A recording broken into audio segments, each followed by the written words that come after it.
Notre sécurité à tous dépend de la façon dont vous faites face aux situations d'urgence. S'il s'agit d'un problème touchant le public, vous êtes souvent les premiers à arriver sur les lieux. C'est votre réaction qui importe, de même que le travail d'équipe impliquant toutes les parties, y compris Gaz Métropolitain. C'est pourquoi nous avons préparé aujourd'hui pour vous ce reportage spécial sur les situations d'urgence reliées au gaz naturel. Bonjour, ici Diane Lafrance et je vous souhaite la bienvenue à Énergie, une toute nouvelle émission d'information. La technologie et la distribution du gaz naturel ont connu d'importants progrès. Les situations d'urgence sont rares, mais les risques de danger restent quand même présents lorsque le gaz naturel est en cause. J'ai avec moi en studio Robert Smith. Il a effectué une enquête détaillée en vue de ce reportage. Merci, Diane. Lorsque j'ai commencé cette recherche, j'étais curieux de savoir jusqu'à quel point les gens possédaient des connaissances sur le gaz naturel. Aussi, j'ai été faire ma petite enquête sur la rue. Voyons ce que ça donne. Que savez-vous du gaz naturel? Que si ça brûle, ça explosera jamais. C'est pas une des sources d'énergie de l'avenir? Ah, le gaz naturel, ben, je suis pour ça, mais c'est bien dangereux. Le gaz naturel, c'est très pratique et puis c'est une énergie naturelle. Est-ce que le gaz naturel possède une odeur particulière? Pas que je sache, non? Pas du tout. Non, il n'y a pas d'odeur particulière. Je pense même que la compagnie doit ajouter quelque chose pour qu'on puisse détecter plus facilement. Monsieur, le gaz naturel, ça sent les œufs pourris. Le gaz naturel est-il toxique? Peut-être oui, oui. Ah, pas à peu près, monsieur. C'est très dangereux. Non, il n'est pas toxique, pas du tout.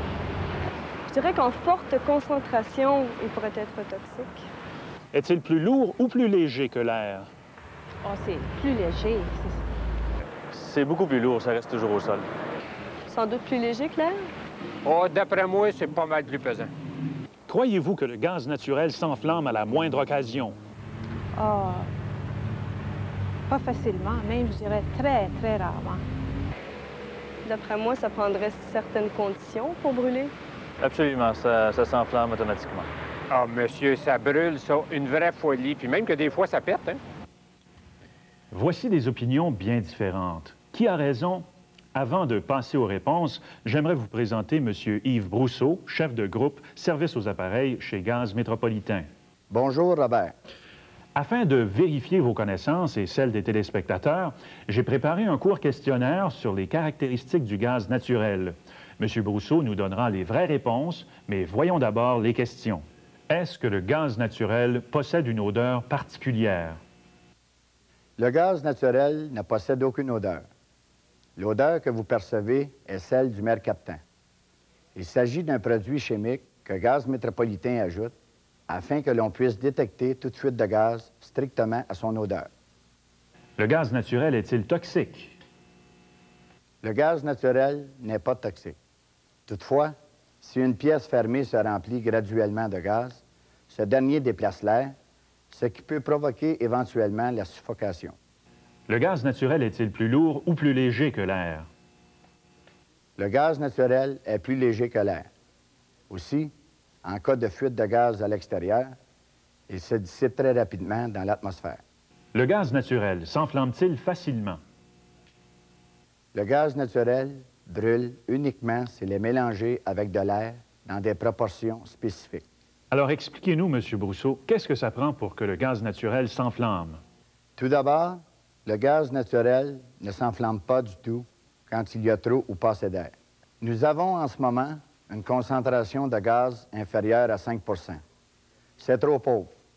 Mais quand nous atteignons 5 %, le gaz commence à s'enflammer. Mais la combustion n'est pas très propre. Non. Quand il atteint une teneur de 10 %, le mélange brûle à sa vitesse la plus rapide, soit de façon optimale. Puis quand le gaz brûle de cette façon, il brûle si proprement qu'il se consume complètement. S'il ne brûle pas proprement, il y a dégagement d'oxyde de carbone. Maintenant, nous avons atteint une teneur de 15 %. C'est un mélange trop riche pour s'enflammer. Mais il faut garder à l'esprit qu'au pourtour du mélange, le gaz peut être assez dilué pour s'enflammer. À quelle température le gaz naturel commence-t-il à s'enflammer? à environ 627 degrés Celsius ou 1100 degrés Fahrenheit. Oui, mais en pratique, qu'est-ce que ça veut dire? Qu'il suffit peu de choses. Par exemple, des allumettes ou une flamme nue, des cigarettes, des interrupteurs, un commutateur ou une lampe de poche, ou même des chaussures. Des chaussures? Parfaitement. Les clous sous les talons d'une chaussure qui entre en contact avec du béton ou une surface dure peuvent provoquer des étincelles ou une chaussure frottant sur du tapis peut créer de l'électricité statique. Ah, c'est pourquoi il ne faut jamais mettre un appareil en marche, allumer une lumière ou actionner une sonnette électrique dans une zone où l'on croit qu'il y a une fuite ou une accumulation de gaz naturel. Exactement. Parlez-moi un peu des explosions. Quelles sont les possibilités qu'elles se produisent?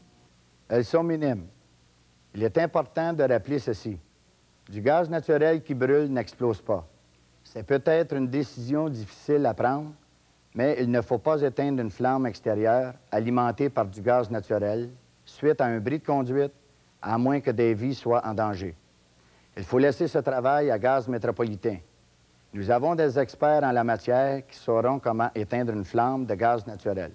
Si toutefois la fuite de gaz survient à l'intérieur d'un bâtiment, donc dans un espace fermé, il y a potentiellement un danger.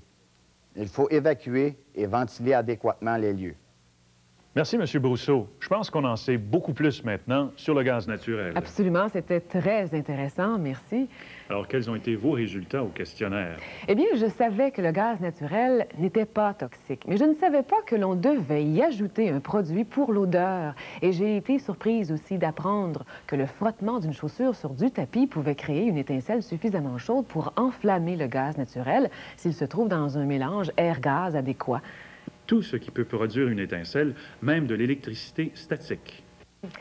Et puisque c'est vous, souvent, les pompiers, qui arrivez sur place avant l'équipe d'urgence de Gaz Métropolitain, il est important que vous sachiez comment minimiser les risques potentiels. Au début de cette émission, nous avons vu brièvement votre réaction lorsqu'une situation d'urgence reliée au gaz vous était rapportée. Robert examine maintenant un certain nombre de situations réelles et ce que vous devez savoir à leur sujet. Diane, avant de passer à ces situations d'urgence, je crois qu'il faudrait prendre quelques minutes pour parler du travail d'équipe nécessaire dans ces situations. Plus précisément, voyons la réaction de Gaz Métropolitain. Tout au long de ce reportage, un thème revient constamment, le besoin absolument primordial de communiquer avec Gaz Métropolitain. Voyons donc ce qui se passe de leur côté. Sur le territoire de la communauté urbaine de Montréal et ailleurs en province, des lignes téléphoniques spéciales comme le 911 sont consacrées aux cas d'urgence. Donc, la première chose à faire lorsqu'on vous signale une situation d'urgence est d'appeler Gaz Métropolitain si ce n'est pas déjà fait. Ils ont des lignes téléphoniques en service jour et nuit. Une fois avisé de votre emplacement, Gaz Métropolitain envoie immédiatement quelqu'un sur les lieux. En tout temps, le préposé au service dépêché sur les lieux par Gaz Métropolitain reste en contact avec son bureau de contrôle. Le bureau possède des plans détaillés du réseau afin de connaître immédiatement l'emplacement des principaux conduits de gaz. Si la situation l'exige, l'équipe d'urgence est dépêchée sur place, munie de tout l'équipement nécessaire pour corriger la situation. J'aimerais vous présenter un reportage que j'ai effectué plus tôt aujourd'hui pour bien illustrer certaines situations d'urgence. Je suis sur un chantier de construction à Montréal. Il s'agit d'un endroit où se produisent le plus couramment des fuites de gaz. Des tuyaux peuvent y être endommagés ou brisés. Supposons qu'il y ait une fuite, le gaz naturel s'échappant du sol. Quelle serait votre réaction? Voici ce que les experts recommandent de faire. Après avoir appelé le numéro d'urgence de Gaz Métropolitain, vous devriez d'abord vous assurer que la zone environnante est sécuritaire. Définissez un périmètre de sécurité. Prenez toutes les mesures nécessaires pour prévenir un incendie accidentel, interdiction de fumer et le reste. Éloignez toute source possible d'inflammation. Éteignez toute flamme nue. Point important, ne tentez pas d'arrêter la fuite de gaz en tentant de la colmater vous-même. Vous pourriez provoquer un incendie accidentel. Même si la fuite est à l'extérieur, le gaz pourrait s'accumuler ou pénétrer dans un édifice environnant, ou encore dans des endroits fermés. Lors de ces situations, vous et le personnel de Gaz Métropolitain devez vérifier les bâtiments avoisinants pour déceler toute accumulation possible de gaz. Comme nous le mentionnions plus tôt, si la fuite extérieure s'enflamme, ne tentez pas de l'éteindre. Rappelez-vous que du gaz naturel qui brûle n'explose pas. Pour mieux comprendre cet aspect, consultons un expert. Voici le chef de service sécurité du réseau pour Gaz Métropolitain, Serge Amiot. Monsieur Amiot, vous avez beaucoup d'expérience en la matière. Pouvez-vous nous en parler? La première chose à se rappeler, quand du gaz naturel brûle à l'extérieur, est de ne jamais tenter d'actionner les robinets dans nos postes de régulation. En formant le mauvais robinet, vous pouvez engendrer des problèmes encore plus graves pour les résidents et les industries du secteur. Seul le personnel de Gaz Métropolitain est habilité à actionner ces robinets. Maintenant, si l'incendie menace de s'étendre à cause de la chaleur qui irradie, le service d'incendie doit arroser pour protéger les bâtiments environnants jusqu'à ce que l'on puisse fermer le gaz et que la flamme soit définitivement éteinte. Si une fuite de gaz naturel se produit dans une voûte, un trou d'homme ou un égout, voici les procédures à suivre. En plus des mesures anti-étincelles courantes, ouvrez toujours avec beaucoup de soin les couvercles des trous d'homme. N'entrez jamais dans une zone avant que l'atmosphère n'y ait d'abord été testée au moyen d'un détecteur de gaz. Si le sol est très compact au-dessus de la voûte, le gaz peut aussi fuir à un autre endroit. Il peut se déplacer le long d'un conduit existant ou abandonné à la recherche d'un autre point de sortie. C'est pourquoi les employés de Gaz Métropolitain effectuent des recherches et vérifient les zones environnantes. Maintenant, si la fuite souterraine s'enflamme, rappelez-vous, occupez-vous de la zone environnante, mais ne tentez pas d'éteindre l'incendie. Si le couvercle de la voûte est ouvert, projetez de l'eau finement pulvérisée sur l'équipement, mais ne tentez pas d'inonder la voûte.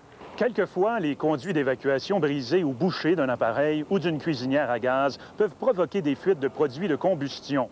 On peut avoir comme sous-produit du monoxyde de carbone. En cas de fuite de monoxyde de carbone ou d'une fuite de gaz naturel à l'intérieur d'un bâtiment, comment devez-vous réagir? Cette fois, la réponse nous est fournie par un chef de groupe Service aux appareils de Gaz Métropolitain, M. Pierre Bissonnette. Lorsque nous sommes en présence d'une fuite de gaz à l'intérieur, il faut d'abord se rappeler de fermer le robinet d'arrêt du compteur ou le robinet chef de l'immeuble et d'appeler immédiatement Gaz Métropolitain.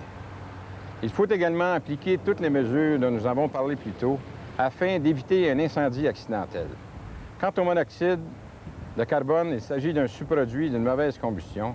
Il est important de savoir que le monoxyde de carbone est un gaz toxique, inodore et sans goût, pouvant entraîner des blessures et même la mort. Face à une telle situation, il faut ventiler l'édifice, évacuer tous les occupants et appeler immédiatement Gaz Métropolitain. Quand un édifice alimenté au gaz naturel est la proie des flammes, l'officier commandant doit évaluer s'il convient ou non de fermer le gaz. Tel que mentionné plus tôt, on peut fermer le gaz à l'entrée de service de l'édifice ou au compteur. S'il s'agit d'un emplacement industriel, il faut bien évaluer s'il convient de fermer le gaz. Il peut en effet y avoir des procédés industriels qui seront touchés, pouvant provoquer des inconvénients majeurs ou même dangereux.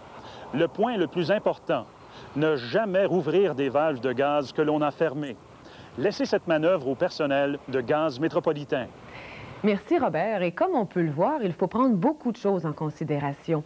Mais maintenant, la question de fermer le gaz, est-ce que c'est seulement Gaz Métropolitain qui s'en occupe?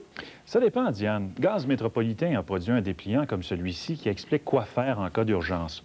Quand, pour des raisons de sécurité, il faut agir immédiatement, l'officier commandant peut fermer le gaz. Mais idéalement, il faut mieux que ça soit fait par Gaz Métropolitain. OK, maintenant, j'ai une autre question, une colle. Comment peut-on être absolument certain que ce que l'on sent est bien du gaz naturel? En effet, c'est assez délicat parfois. Quand il s'agit d'égouts ou de voûtes, on peut sentir autre chose que du gaz naturel, du gaz des marais, des vapeurs d'essence, des gaz d'égout et le reste. La plupart des services d'incendie possèdent leur propre équipement de détection de gaz. Mais de façon générale, c'est Gaz Métropolitain qui est encore mieux équipé pour déterminer s'il y a présence de gaz naturel. S'ils ne sont pas sûrs, ils font faire une analyse. De plus, Gaz Métropolitain possède des véhicules de type renifleuse. Ce type d'équipement, qui est utilisé pour la surveillance continue du réseau, peut détecter des quantités infimes de gaz jusqu'à quelques parties par million dans l'air. Une fois une fuite localisée, elle est aussitôt réparée. Maintenant, Robert, qu'est-ce qui se passe lorsque l'on fait face à un incendie impliquant un véhicule fonctionnant au gaz naturel? Ce n'est pas différent d'un véhicule qui fonctionne à l'essence. Les réservoirs situés dans le coffre arrière sont d'une solidité à toute épreuve et sont munis d'une soupape de sûreté qui se ferme automatiquement en cas de problème. L'expérience passée démontre qu'ils sont très sécuritaires en cas d'incendie du véhicule. En fait, il n'y a pas de bombe dans la valise, Diane.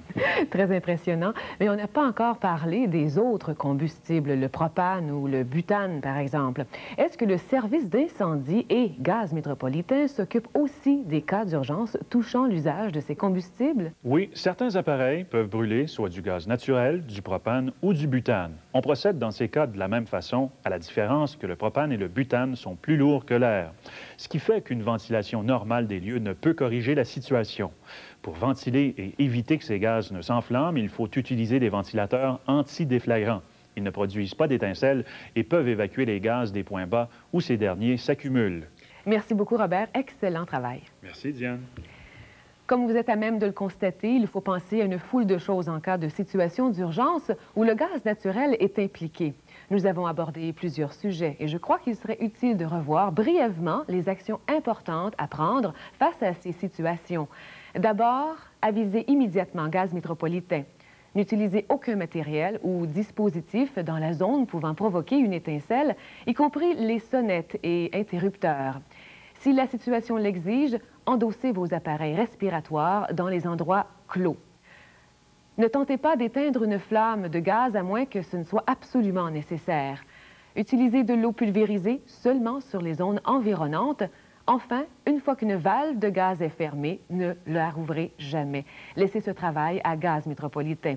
En principe, vous ne devriez toucher à aucune valve autre qu'une valve de branchement d'immeuble. Voilà, c'était notre émission spéciale sur les situations d'urgence impliquant le gaz naturel. Nous vous remercions de votre présence et avons bien l'intention de garder le contact avec vous. Nous avons besoin de vous pour assurer notre sécurité. Gaz Métropolitain est à votre service 24 heures par jour, 7 jours par semaine. Énergie est une production de la Direction des affaires publiques et publicitaires de Gaz Métropolitain. Merci au service de prévention des incendies de la Ville de Montréal pour sa précieuse collaboration.